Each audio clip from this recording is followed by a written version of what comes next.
Inter pass అయిన students కి practical learning and industrial exposure తో 100% ప్లేస్మెంట్ ఇస్తుంది ఐ క్రియేట్ డిగ్రీ కాలేజ్. అంటే మీ కెరీర్ పట్ల మీరు ఎలాంటి ఒక విజన్‌తో ఉన్నారు? నెక్స్ట్ అంటే ఎలాంటి క్యారెక్టర్ కోసం చూస్తున్నారు? ఎలాంటి సినిమాల కోసం చూస్తున్నారు? మీ ప్లానింగ్ ఎలా ఉంది? అంటే మేకర్స్‌కి కూడా తెలియాలి గదా! యాహ్! అంటే ఏ మైండ్ సెట్‌తో ఉన్నారు? నేను ఇది అని లేదండి. నాకు ఎక్కువ సీరియస్ క్యారెక్టర్లు చేయాలని ఉంది. ఓకే. సో, ఇక్కడ ఏమవుద్దంటే నేను పెద్ద హైట్ లేను. హ్మ్. అంత గంభీరంగా ఏం లేను. ఇప్పుడు ట్రెండ్ కొంచెం మారిందండి. అంటే ఇప్పుడు ఒక సీరియస్ క్యారెక్టర్ చేసేవాడు హైటే ఉండవసరం లేదు, గంభీరంగా ఉండవసరం లేదు. వాడు మంచి పర్ఫార్మెన్స్ చేసే చాలు, వాడికి ఇచ్చిన క్యారెక్టర్‌లో ఉంటే చాలు. అవును. అది ఇప్పుడు ఉందనుకుంటున్నా. ఇప్పుడు ఆ ట్రెండ్ వచ్చిందనుకుంటున్నా. సో, అందుకే నేను ఆ నమ్మకంతో ఉన్నా. హ్మ్. ఇప్పుడు కొన్ని హిందీ వెబ్ సిరీస్‌లు అవి మనం చూస్తుంటాం కదా! ఆ అవును. న్యాచురల్ పర్ఫార్మెన్స్‌లు అవి ఉంటాయి కదా! ఆ సీరియస్ అంటే నా ఉద్దేశ్యం ఏంటంటే నేను సీరియస్ అంటే చూడవసరం లేదండి. వాడు చేసే పనులు సీరియస్‌గా ఉంటాయి కానీ వాడు సరిపోతుంది. సీరియస్‌గా ఉండడు. ఇప్పుడు పొలిమేరలో అలాంటి క్యారెక్టరే కదా! పొలిమేరలు అంతే. నేను సీరియస్‌గా ఏం చూడను. నేను అవును. చేసే పనులు సీరియస్‌గా ఉంటాయి కదా! సో, అలాగే ఇప్పుడు అది వచ్చిందనుకుంటున్నా ట్రెండ్. అందుకే ఆ నమ్మకంతో ఉన్నానండి. పడతాయి మంచి క్యారెక్టర్, సీరియస్ క్యారెక్టర్లు పడతాయి. ఏడిపించే క్యారెక్టర్లు కూడా పడతాయి. హ్మ్. అన్ని క్యారెక్టర్లు చేయాలని కోరికండి అంతే. క్యారెక్టర్ ఆర్టిస్ట్ అంటాం కదా! అలాగా. అండ్ మీ కామెడీ టైమింగ్ విషయానికి వస్తే అంటే మీరు కొన్ని వందల సినిమాలు చేస్తున్నారు. మీకు ఒక్కో వ్యక్తి మీకు ఒక్కో సినిమా గురించి చెప్పుండొచ్చు. పర్సనల్‌గా నాకు 'మల్లేశ్వరి'లో మీ టైమింగ్ భలే ఇష్టం. అయ్యో! అది వెంకటేష్ గారు ఒక సీన్ ఉంటది. రేయ్ మేనేజర్ అడిగితే ఇప్పుడే వెళ్ళానని చెప్పు. మేనేజర్ అడిగితే ఏం చెప్తావు అంటే బాత్రూమ్‌కి వెళ్ళాను ఏదో చెప్తారనమాట. గుడ్రా పైకొస్తావు నువ్వు. ఎప్పుడన్నా 50, 100 కావాలంటే అడుగు అంటారు. ఒక 50 ఒక 50 ఆన్సర్ ఎప్పుడైనా కాదురా, ఎప్పుడన్నా మీరు చూసి ఆ టైమింగ్, రియాక్షన్ గాని అసలు ఆ క్యారెక్టర్ మొత్తం అద్భుతంగా ఉంటది. యాహ్! వెంకటేష్ గారితో ఆ ట్రావెల్ చెప్పండి. అమ్మో! అది చాలా అంటే నాకు చాలా ఇష్టం అండి నాకు వెంకటేష్. ఆయన కూడా నన్ను బాగా ఎంకరేజ్ చేసేవాళ్ళు. చాలా ఆయనకు కూడా ఇష్టం నేనంటే. 'మల్లీశ్వరి' సినిమా యాక్చువల్‌గా ఫస్ట్ రోజు షూట్ అండి వైజాగ్‌లో షూటు. నేను ఇక్కడ హైదరాబాద్‌లో షూట్‌లో ఉన్నా. ఎర్లీ మార్నింగ్ ఫ్లైట్‌కి వెళ్ళాలి. చిన్న డిలే అయింది, లేట్ అయింది. నేను వెళ్ళేసరికి హోటల్ రూమ్‌కి వెళ్ళా, రెడీ అయిపోయి అప్పటికి సురేష్ బాబు గారు వాళ్ళంతా ఈలోపు మేనేజర్లు ఫోను, రాజా గారు అని ఉండేవాళ్ళు. ఆయన ఫోన్లు, శ్రీని గారు ఎక్కడున్నారు వచ్చేసారు, రెడీ అయిపోయింది తొందరగా అండి. రూమ్లోకి వెళ్ళా, లగేజ్ పెట్టా, ఫ్రెష్ అయిపోయాను. లొకేషన్కి వెళ్తే అప్పటికి ఏంటంటే వెయిటింగ్ అండి మీకోసం. నాకు గుండె దడదడ కొట్టేసుకుంటుంది. ఎందుకంటే పెద్ద హీరో కదండి. వెంకటేష్ బాబు గారితో వెళ్తున్నాం ఫస్ట్ రోజు. వెయిట్ చేయటం ఏంటి అసలు, అది మన కోసం వెయిట్ చేయటం ఏంటి, మన చిన్న ఆర్టిస్టులు. భయం వేసిందండి, ఏమంటారో ఏంటో అంతాను. కానీ అసలు ఏమన్నా రియాక్షన్ లేదండి. అంటే ఏంటంటే ఆల్రెడీ మ్యాటర్ పోస్ట్ చేశారు కదా, లేదు నా షూట్లో ఉన్నారు, మార్నింగ్ ఫ్లైట్ ఏదో డిలే అయింది, అది వాళ్ళకి తెలుసు కాబట్టి ఆయన కమ్ అన్నారు. ఇదేంటి క్లోజ్ ఫ్రెండ్లా కమ్ ఫస్ట్ టైం పరిచయం నాకు, సార్ నమస్తే సార్ అన్నాను నేను. కమ్ వచ్చి, అదేంటి ఇంత సింపుల్గా ఉన్నాడు, ఇంత ఫ్రెండ్లీగా మాట్లాడతాడు ఫస్ట్ టైమే అని మనకుంటుంది కదా. వెంకటేష్ గారు ఆ తర్వాత యాక్ట్ చేస్తుంటే అసలు ఇక ఫ్రెండ్ అయిపోయారండి ఆయన. ఫ్రెండ్ అయిపోయి ఆ తర్వాత వెంకటేష్ బాబు, మేము తర్వాత క్రికెట్ మ్యాచ్లు ఆడాము, అవన్నీ మళ్ళీ చేసాము. ఆయన ఒకసారి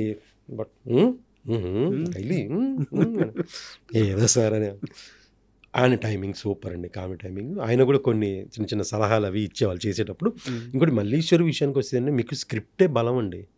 ఆర్టిస్ట్ మల్లీశ్వరి డైలాగ్స్ అలా ఉంటాయండి.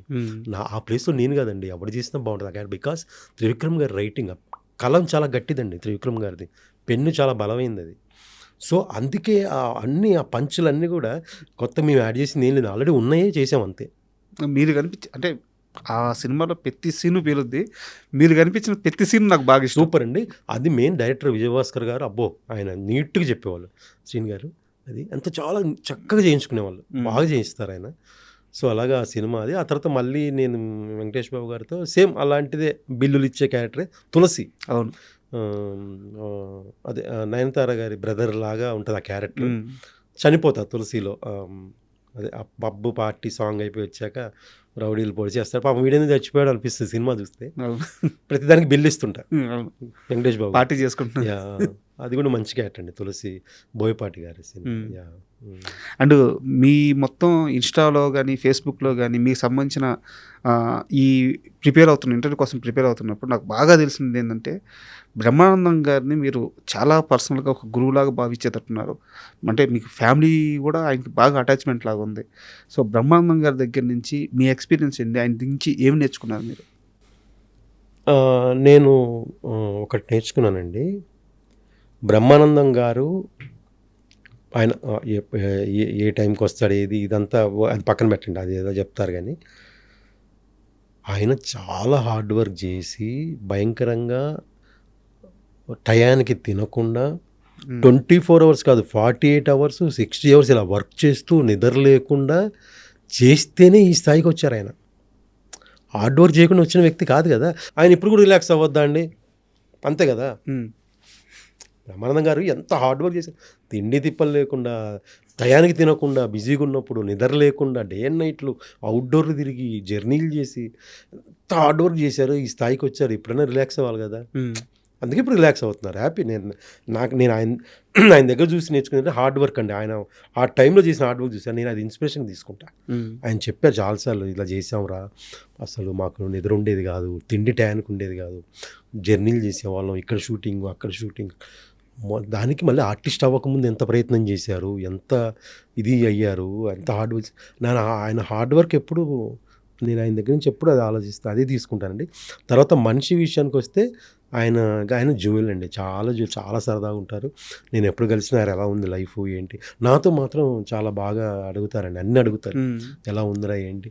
ఓ సందర్భం చిన్న విషయం మధ్యలో చిన్న స్ట్రగుల్ ఉంది అన్న ఇదంటే ఆ రోజు నాకు హెల్ప్ చేశారు బ్రహ్మానందం గారు, తర్వాత ఆలీ గారు, అందరు నాకు హెల్ప్ చేశారండి. ఏంటో నా అదృష్టం ఏంటో తెలీదు. మొన్న మీరు స్టేజ్ మీద మాట్లాడుతూ శ్రీకాంత్ గారి గురించి కూడా చెప్పారు. శ్రీకాంత్ గారు కూడా హెల్ప్ చేశారు, చాలాసార్లు హెల్ప్ చేశారు ఆయన. నా అదృష్టం ఏంటో తెలియదండి నాకు. ఇప్పుడు వరకు నా చిన్నప్పుడు ఫ్రెండ్స్ నుంచి ఇప్పుడు వరకు నాకు హెల్ప్ చేయను లేరండి. అందరు హెల్ప్ చేశారండి, అందరు హెల్ప్ చేశారు అన్ని రకాలుగా. అదేంటో తెలియదు, అది నా అదృష్టం, లక్ అంతే.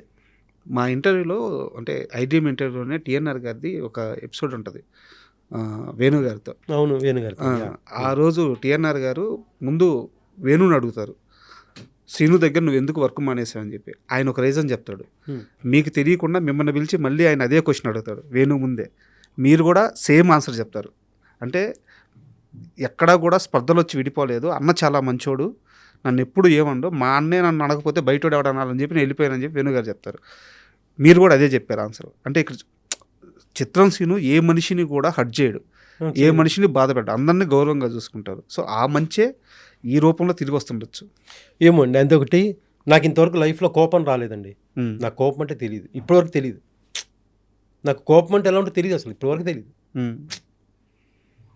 నాకు కోపం రాదండి. ఒక వ్యక్తి చాలా ఎన్ని సందర్భాలు ట్రై చేసా, కోపం రాదు, నాకేంటో తెలియదు. సరే, నేను పర్సనల్గా వెళ్ళను, కానీ మీ జీవితంలో కొన్ని ఇన్సిడెంట్స్ జరిగింది, సరే అది అందరూ ఉంటాయి, అది వదిలేసేయండి. కానీ ఒక వ్యక్తి దాన్ని ఆసరాగా చేసుకుని ఒక వ్యక్తితో కొంతమంది వ్యక్తులు మీ పైన కావాలని కుట్ర చేసి మీకు అవకాశాలు రాకుండా చేశాడు, ఆ వ్యక్తి మీద కూడా కోపం రాలేదా? అలా ఎవరు చేయలేదు, నాకు చేయలేదా? మీ పైన కుట్ర చేయలేదా? కుట్ర చేయలేదు, ఎవ్వరు కుట్ర చేయలేదు నా పైన.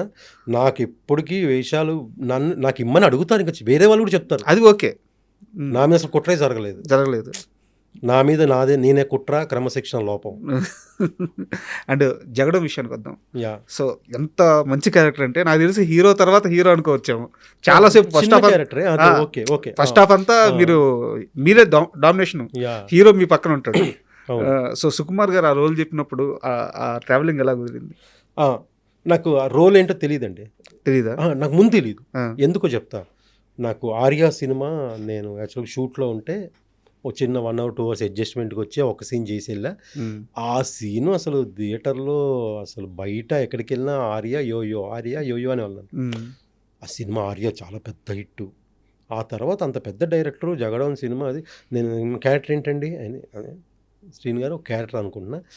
ఓకే అండి, ఫస్ట్ రోజు లొకేషన్. ఇంకోటి నాకు చిన్న అది మైనస్ ప్లస్ నాకు తెలియదండి.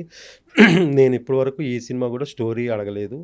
ఓకే, క్యారెక్టర్ ఏంటి అంటే చెప్తే చాలు. మళ్ళీ నేను డైలాగ్ ప్రాక్టీస్ చూడలేదు, స్క్రిప్ట్ చూడలేదు ఇంతవరకు. నేను స్క్రిప్ట్ చూస్తే చేయలేనండి. ఎంత పెద్ద డైలాగ్ ఉన్నా ఒకసారి చూసేసి ఒకసారి వింటే చాలు. నేను ప్రిపేర్ అయిపోయి, నాకు ఎవరైనా పీడిఎఫ్ పంపిస్తాను ముందు, ఇప్పుడు పీడిఎఫ్ కదా, నువ్వు ఫోన్ చేసి అసిస్టెంట్ సార్ రేపు సీన్ పీడిఎఫ్ పంపిస్తా, ప్లీజ్ నాకు పంపించొద్దంట. పంపిస్తే నేను ఓపెన్ చేసి చూస్తానేమో, వద్దు నేను అందులో అంటే ఆర్టిఫిషియల్ అయిపోద్దాము నాకని, నేను ముందే ప్రిపేర్ అవ్వద్దు. అక్కడికి వెళ్ళినప్పుడు చాలా బలమైన డైలాగులు ఎక్కువ నేను అప్పటికప్పుడు ప్రాక్టీస్ చేసుకుంటాను, అప్పటి వరకు చెప్పేస్తాను. కానీ ఓకే, ఆసక్తి ఉంది.